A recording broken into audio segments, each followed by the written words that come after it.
ஆந்திர சட்டப்பேரவையில் பிற்படுத்தப்பட்டோருக்கு 33 விழுக்காடு இட ஒதுக்கீடு, அமைச்சரவையில் தீர்மானம்.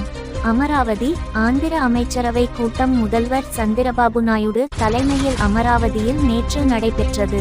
இதில் சட்டப்பேரவையில் பிற்படுத்தப்பட்ட பிரிவினருக்கு 33 விழுக்காடு இட ஒதுக்கீடு வழங்க ஒருமனதாக தீர்மானம் நிறைவேற்றப்பட்டது. இதன் மூலம் தேர்தல் வாக்குறுதியை முதல்வர் சந்திரபாபு நாயுடு நிறைவேற்றி உள்ளார். மேலும் மதுபான கடைகளை மீண்டும் தனியாருக்கே வழங்கி தரமான மதுபானங்களை குறைந்த விலைக்கு கொடுப்பது என்றும் தீர்மானம் நிறைவேற்றப்பட்டது.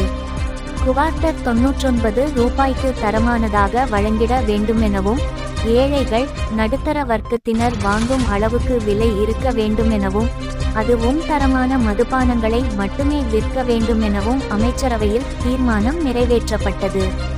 கடந்த ஜெகன் அரசு அவரது சாட்சி நாளிதழை மட்டுமே கிராம வார்டு செயலகங்கள் மற்றும் தன்னார்வலர்களுக்கு மாதம் 200 ரூபாய் செலுத்தி அரசு சார்பில் வழங்கி வந்தது. இது குறித்து உடனடியாக விசாரணை நடத்தவும், சாட்சி நாளிதழ் வழங்குவதை நிறுத்தவும் முதல்வர் சந்திரபாபு நாயுடு உத்தரவிட்டார்.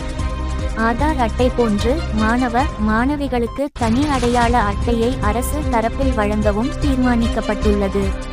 மக்களின் ஆரோக்கியத்தை கவனத்தில் கொண்டு ஸ்டே மீ எனும் புதிய திட்டம் கொண்டு வரப்பட உள்ளது. உள்துறைக்கு புதிய கார்ப்பரேஷன் கொண்டு வரப்பட உள்ளது.